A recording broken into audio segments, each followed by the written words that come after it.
packages don't equate to just stuffing a bunch of things into a package offering that you really Mhm. are not equipped to do. And what I mean by equipped is not necessarily the fact that you're not able to do it, but maybe you just don't have the capacity to do it. You've got to be Yes. realistic with yourself. You've got to be transparent. You want your clients to be happy because they're going to be a huge marketer for your company at the end of the Yeah. day. Word of mouth goes a long way.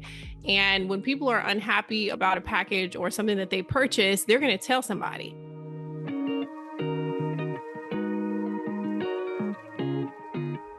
Hey everybody, welcome to another episode of Hot Tea with Uma and Bri. Today we're talking about building offers that don't just look good, they feel good for you and your clients. If you've ever felt like you were giving too much, charging too little, or stuck in the I want help but I'm tired loop, this episode is for you. We're diving into win-win pricing, how to build packages that deliver transformation and pay you what you need to thrive. Bri, man, this is such a popular topic and something Mhm. that I feel we just have to absolutely discuss. Yeah, Absolutely 100%. discuss. So let's talk Man. about like the broke helper era, like what that looked like for us at the beginning. Yeah. Oh my gosh. You know, we all get into this field with, I feel, a heart to serve. And it's very easy to take that passion to serve others and to kind of let yourself slip into like Yeah, this broke helper era where like you're constantly pouring out and, and supporting others because they need it. You know they need it and you know you're doing the right thing. But then on the flip side, like you're not making no money and it's right. like, dang, I'm broke, but you're over here thriving with all the things that I'm Mm-hmm. doing and providing for you. And it's hard because like I said, when you get in this field, you get into it to serve others. And when somebody comes to you and they say, "Oh man, like I need your help. Like I am on the verge of A, B, or C, and I know you can help me, but I can't afford A, B, or Yeah, C," right? Like it does pull on your heartstrings a little bit, but then the number of times you say, "Okay, I'll help. Okay, I'll help," and eventually that builds up over time. Now you've got like 10 clients where you've said, "Okay, I'll help," and I've discounted this and I've discounted that. And now you're broke, but you're still serving. right. So it's one of those things where it's hard, but you got to navigate out of that era. I think we all go through it at some point in time. I know I did, but Oh yeah. what are your thoughts? Like, is that something you've gone through? Definitely was something I went through, and especially starting off because once everybody knows what you're doing and that you're officially in your role of whatever it is that you do, they're really excited to work with you. And so it's not uncommon to get that influx of people that yes, may not be able to afford your services, but really emphasize that they need you. And it's very easy because of that mutual excitement on our end to give in. I think for me, I definitely experienced it at the start, but set boundaries pretty quickly because I first of all I know myself, I know my personality, and while I do want to serve people, I've always been the type of person that's like, look, there's a cap. You know what I Mhm. mean? And it's easier for some people than it is others, but I could definitely say if I were to give any type of advice, set those boundaries pretty early on. Yes. Because you can still help people and you can still have these like discounted offerings, but there could be a cap to it and there can be some Mhm. stipulations and there could be some other things that you put in place. Maybe it's a time frame, maybe it's a certain amount of people, whatever that Yep. is, you know? Yeah. Oh, that's a good word.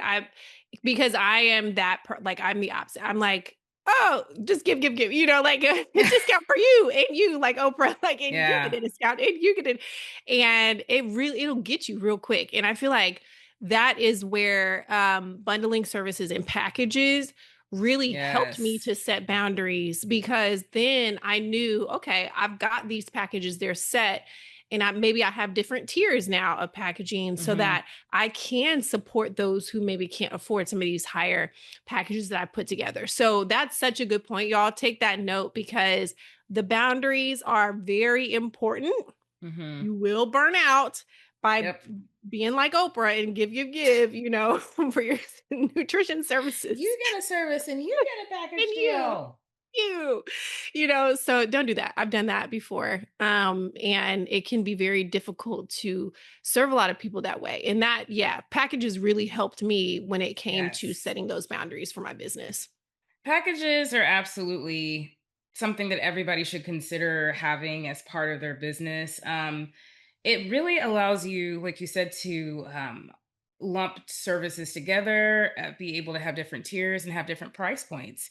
Mhm. And you might find that an individual starts with you at a lower tier and then eventually evolves and continues to build as either they see fit financially or as they need more of those additional pieces of the puzzle that are in those other tiers. So Yeah. packages are where it's at. Some must haves. You need to make sure there's clarity, you have boundaries, you paint the picture on what Okay. they're actually getting. Mhm. I can't stand seeing packages personally where it's very, very like unclear, right? It's like, Yes. okay, term. Okay, but what am I getting? What's the meat and potatoes? Why should Yep. I choose this package or your package over that person? And Mhm. so it's really important to make sure that you're very clear on what they're getting, what the value is, and why they should choose a package as opposed to maybe just like a one-off service or, Yeah. consultation.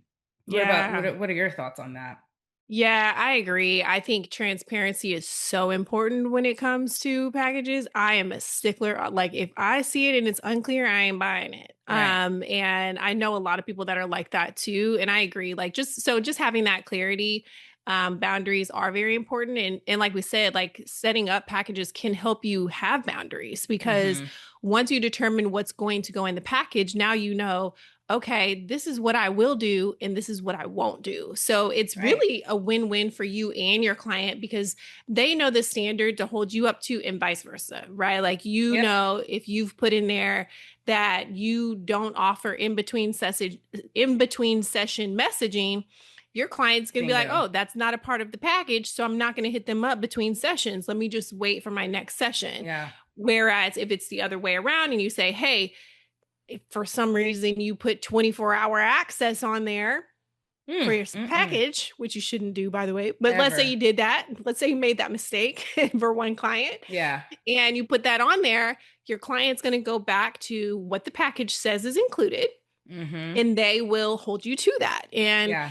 I know for me with developing packages, I have been able to use that layout, that clear layout of what I offer to hold my clients accountable. So they might say, Yeah. hey, I thought this was included in what I got. And I said, well, actually, this package includes boom, boom, boom, boom, boom, boom, boom. And then that just deadens Right. any argument or any conflict right there. And it makes it a little easier. So Yeah. understanding that and how it can help you on the business side, and then also how it can keep your client from feeling like you slighted them on something because Yeah. they're like, well, it's pretty clear right here what's included, and this is what I signed up for. Absolutely. And with that, I mean, packages don't equate to just stuffing a bunch of things into a package offering that you really Hmm. are not equipped to do. And what I mean by equipped is not necessarily the fact that you're not able to do it, but maybe you just don't have the capacity to do it. You've got to be Yes. realistic with yourself. You've got to be transparent. We've said that term so far quite a bit with your clients. And yeah, just don't feel like you got to get caught up in that. It could be something very simplistic. I mean, I can use the example of blending maybe nutrition services and training together. So maybe Yeah. package one is, hey, you're going to get X amount of sessions for both. But Yeah. package, B is going to be, okay, you're getting all of this, plus you're going to get some check-ins face to face. I mean, it could be something very, very minimal, but still provides a lot of value that you continue to add in those layers for those different tiers. Don't feel like you've got to just stuff a bunch of stuff in the offer in order for it Mm. to look like this shiny special thing that people are going to be sold on getting. That's not what it's about. So good. I literally the biggest mistake you can make when building out packages is duplicating someone else's package, right? Man. Like looking online and just like making a Yeah. complete replica of that because that's where you get in trouble. Then you start having things in your packages that you know you don't need to be touching. Like for me, I would Right. never put a workout plan or fitness plan in a package because I'm Right. not a trainer, I'm not a strength and conditioning coach or none of Right. that. So like if a client comes to me and says, "Hey, I saw you have plans in your packages. I'm gonna be SOL because I'll be like, I'm sorry, sis. I Yeah. actually cannot provide you with that. So I agree with that. Don't put things in there just to make it look pretty. You have to put things in there that align with your capabilities, your specialties, your Mhm. expertise. And there's lots of ways that you can do that, regardless of what space or field you're in. For strength coaches, it'll be dedicated to that. If you're an RD, let's say you're a sports RD and maybe you like recipes, maybe recipe development falls Right. in your packages. That's not the lane that I'm in. So like I'm not putting Yeah. that in my packages, you know, No. but Yeah. someone else might. So I agree with just like don't overload it. Let's be realistic. We said that in the last episode too. Like, be real with yourself, be realistic because Yeah. you will have to like they're going to run the receipts on that. So you're going to have to Mhm. provide whatever it is that you're saying you are offering. 100%. I mean, there's no need to lie to yourself and other people, y'all. That's just the Mhm. bottom line. Don't fool don't fool yourself. Don't put unnecessary pressure on yourself just to try to win people in the investment because that's how you lose future investments, okay? Yeah, Just do what you 100%. know and what you do well and what honestly just comes natural to you. And it's also unethical to just throw stuff in that you're not equipped and qualified to be offering in the first place. Okay? Facts. Okay. Unethical. We will call the CDR on y'all. No, I'm joking, but you never know Listen, who might because folks be for out here real. reporting for real, for They real. really do. So when it comes to like packages, I'll tell y'all the process that I have followed. Uma, feel free to chime in on like the process that you have followed because some years back I established a signature package within my company for my pro athletes. And the way that I determined what that package would include was one, establishing what is the problem, right? What do my athletes need? What are they constantly coming to me for? Mhm. What is something that is absolutely essential to their success that they're not seeming to be able to get anywhere else, right? Like I started with that, the problem. And then it was like, okay, what can I promise them, right? Like, what Right. is the transformation that I'm promising them, right? So, if they're coming with this problem, I say, okay, well, this is the solution that we're providing. Bingo. And then the last P is how are we going to get there, right? So, you've got the problem, you've got the solution, and what's the process going to look like? And so, for me, those three P's problem, promise, and process help me to determine what services I would include in In the that packages. package. So it was like, okay, well, I know they need one to one sessions, right? They might not need to be 60 minutes at the time. Right. Again, we were cash pay. I was like, they might not need to be 60 minutes. Maybe they're 30 because I know that's the attention span that I can, garnish from them at that particular point in time. Yeah. And then other things, right? Like I know they might need a more dedicated meal plan than just like something general. That's Right. not going to fly with them. They need something more specific. They might need hydration testing for my clients that Mhm. really want to be tedious about their nutrition, sports nutrition. So I started going based off of that. And that really helped me to create a package that my clients felt really happy with because it was like, well, I could offer you all these one offs, or you could do this package. And I built this package. And again, be ready to explain this to your clients when they say, okay, well, give me your thought process on the package. Why do you think this might be good for me? I always say, well, I built this package with you in mind Yeah. because I know what my athletes need. I know what they're looking for. And I know that these are the specific things that are going to help us get you there. Yep. Now, you don't have to go with this package. I've got some lower packages. If you want something a little more affordable, that's okay too. But I'm just saying this is the ideal starting point if we can start here and then we go from there. So that's kind of how we built out our signature package on our end. Yeah, I definitely feel like I've gone through a similar process, what is the pain point, what is the solution for that and then how do we get there? With my business, we've had different packages.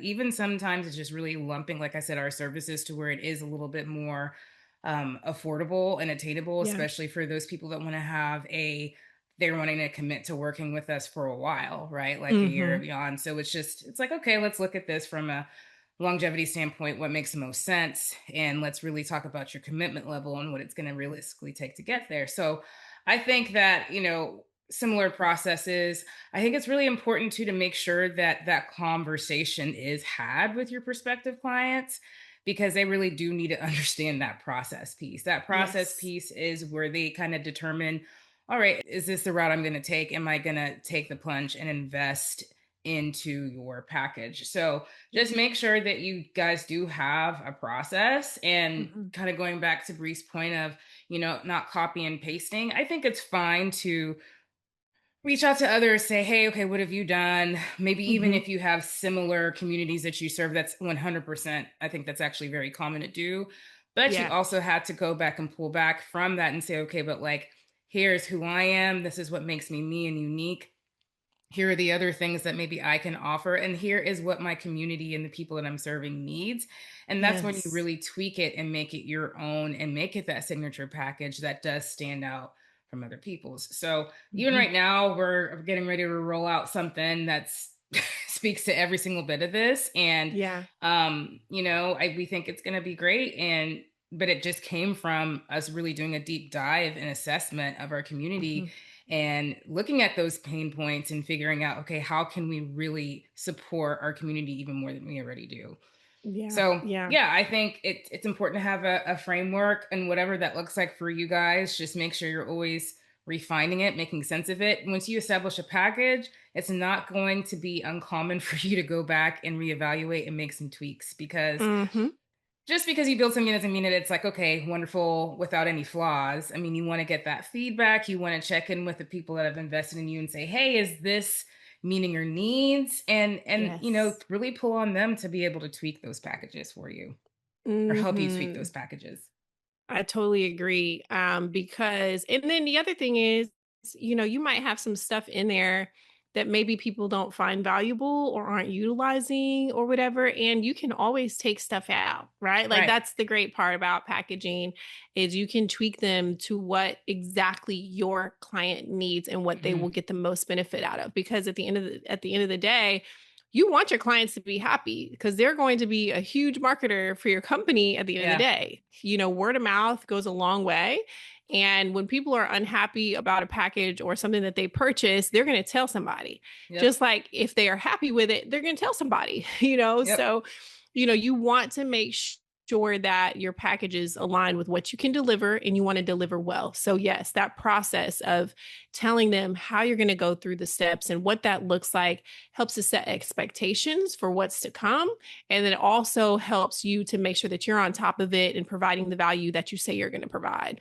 Bingo. Um, and I know it's hard too because sometimes we price our packages just based off of time, right? So Right. if you have developed packages already and you said, oh, well, let me just go based off of like how long it takes me to do A, B, or C, right?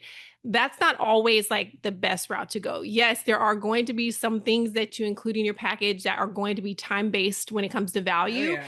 but there's going to be other stuff where it's like, you have to think more about your value, like your Yes. time that you're pouring in, 100%. like, and the other things that you might have to do in order to, or move around, Mhm. pause, so that you can provide good value in this package. Yeah. So sometimes your pricing for your packages has to include both, right? The value Yeah. of your time, but also the value of you and your expertise to make sure that you're appropriately pricing it so that, again, you and your client are happy with it. You're happy with it because you're like, I'm 100%. covering all the bases. Your client is happy with it because they're like, I'm getting exactly what they said I was getting, and I see the transformation. Yes, that part. The results are coming. The transformation is coming. They feel it, they see it, and that motivation just continues to grow, because we know that their motivation always kind of goes through this cycle of, okay, my readiness to change is really, really up there, then it kind of Yep. declines. And then when they start to see those results and feel those results, that's when their motivation builds, and that's when their commitment continues. And that's where you get the word of mouth and you get the marketing and you get more people to invest in your packages. Mm-hmm. So you got to Mm-hmm. keep all of that in mind. So when we think about pricing, I mean, kind of moving on, lifestyle driven pricing. So thinking about like your personal values and energy and how that should guide what you offer. Yeah. Like kind of get into that a little bit, Brie. Like what does that look Mm-hmm. like for you? What have you Yeah. experienced thus far in your businesses? This has been probably the most common thing for me every time I have a kid and like Yeah. prepare for maternity leave.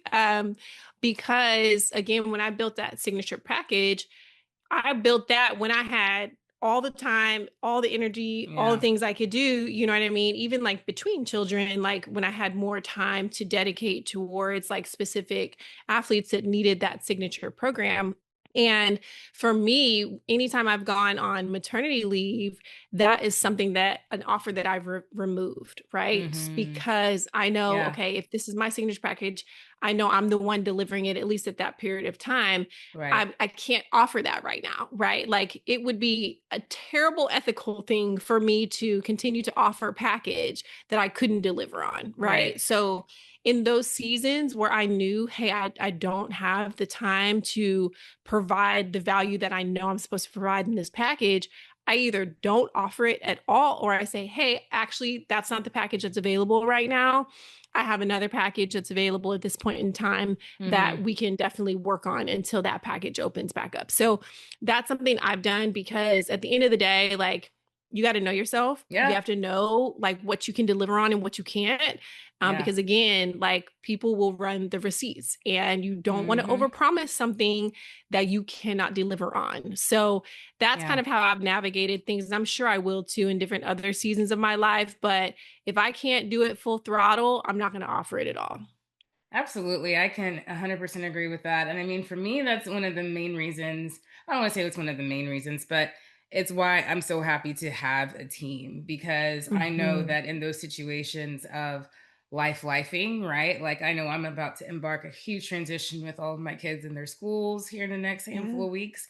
And so, I mean, I literally just had to talk with my team yesterday at our meeting. I was like, listen, I'm about to kind of be pulling back. Like, you're not going to see me as much like interacting with, clients and all that, and really kind of fully shifting that to my team. And Mhm.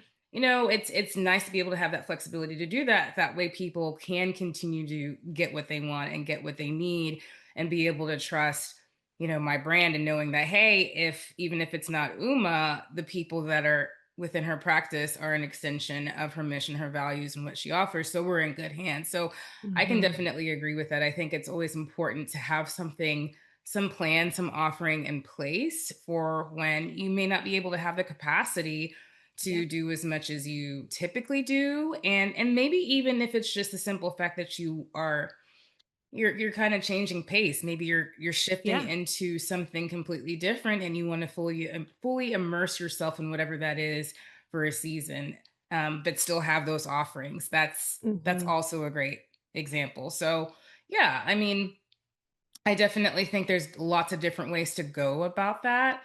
But it's something to have in place from the jump when it comes to your business and any type of Mm. package offerings. You got to think about like the what ifs, Yes. because in a perfect world, we would know about all of these major events that happen in life, whether they Yeah. be Right. desired or undesired, right?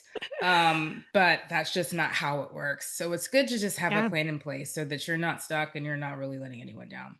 Yeah, so good. And I second the idea of like building out your team. And I know that there's a season for that for everybody. Right. And that's been huge for us, like, especially with this baby on the way.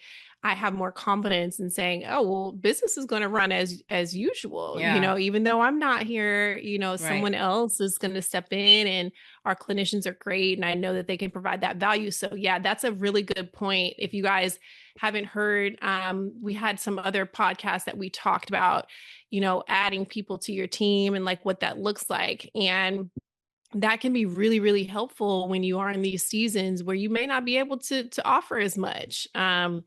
And we know as moms, like we have those seasons a lot A where lot. we gotta like pull back. So if you're a parent, like that's the other thing where you're definitely gonna have some ebbs and flows. So Yeah. trying to set that stuff up from the beginning, systems, processes, Yes. packages, all these things start coming together. So Yeah. yeah. Anything else you want to add on this topic, Uma, today when it comes to Honestly, packages? I think when it comes down to it, it's a, question to ask yourself is, can I deliver whatever these Mhm. offerings are consistently, and be realistic about what it is that you offer. I think what I see a lot, especially with like new sports wellness health professionals that go into the entrepreneurial space, is like they're gung ho, which is great. I think Mhm. excitement is something you obviously want, right? You want to be excited about what you do. You want your passion to show, but don't move and do too much too soon. It's okay Yeah. to be very like calculated and somewhat careful. I mean, there is some Mhm. risk that you do have to take, right? And Yeah. being a business owner, but be somewhat careful too, because you don't want to put yourself out there and have so much that you offer. And then when the business does come, you are literally burning the candle at both ends. And that will Mhm. happen. So Yeah. just be careful, be mindful, goes back to that business plan, refer back to the plan. If all Yeah. of a sudden whatever is lighting a fire in you is not in line with that plan, take a step back, take a deep Mhm. breath, and say, okay, I know I'm excited, but Yeah. I know that there's still time, right? Because you Mhm. don't have to do Yeah. everything at once. So You packages are great, but don't. don't overdo it. Don't overdo it and know your role, know your scope, right? That's the other thing too. Like when it comes Yeah, to packages, like unless you're an expert, right? Because I know a lot of our listeners may be dual experts. Maybe you're a dietitian and a CSCS, right? Like, or you might be a physical therapist and this, right? If you have those expertise, fantastic, because again, you can deliver in a way that makes sense for you and your clients in a safe right. way. You're protected. If you don't got those expertise, don't just be throwing stuff into packages just because everyone else is doing it. It's okay to be unique. It's okay if you're a Yeah, trainer and you don't want to include meal plans. Like yeah, it's okay if you're, in the fitness space and you want to focus more on the nutrition piece and not include workout plans. Like it's okay to do that. So stick to what your expertise is, what you feel comfortable with doing. So that way at the end of the day, your packages feel good. Because you yeah, want your packages to feel good to deliver. And that essentially, when you follow that pathway, your clients, they will feel good about it too. They'll feel right, like they're getting the value that they purchased. And that's all we want. We want your clients to be happy, but we also don't want you to be burnt out in the back end. So you right. deserve to be well paid, for what you do. We're not saying don't charge because on this podcast, we charge it, right? Like we want you to Charge do that, it. you know. But Charge it. the packages that you put together, if you're going to charge it, make sure it provides a transformation, right? Make Yeah, sure your clients win from what you're putting together. yeah, It should not just be a package that you're just pulling pricing out of the air, right? We want to make sure that those packages transform your client. So, if yeah. this sparks any ideas, helps you rethink your pricing at all or your packages, let us know. Send us a DM at Hot Tea with Uma and Bri on Instagram, or you can drop us Yes. a comment on the YouTube channel, y'all. Subscribe to the YouTube too, because you get to see our beautiful faces on You there. get to see our faces Okay. and you get to see our Listen. mugs that we sip Come from on. as Y'all we are are missing the talking to you. mugs, all that. So check us out on YouTube. Leave us a comment. Also, leave us a review while you're at it. We love a good review. Wherever you're listening to your podcast, or if you're checking us out on YouTube, drop us a review. We appreciate every single comment that you guys send. When y'all Hmm. DM us, we see it. When you text us, we see it. So Yes. make sure you share the love so other people can check us out. And that's it for us with Hot Tea with Uma and Bri. Yes, guys. Till next time, cheers. Keep sipping and keep Cheers. dreaming and doing all the things.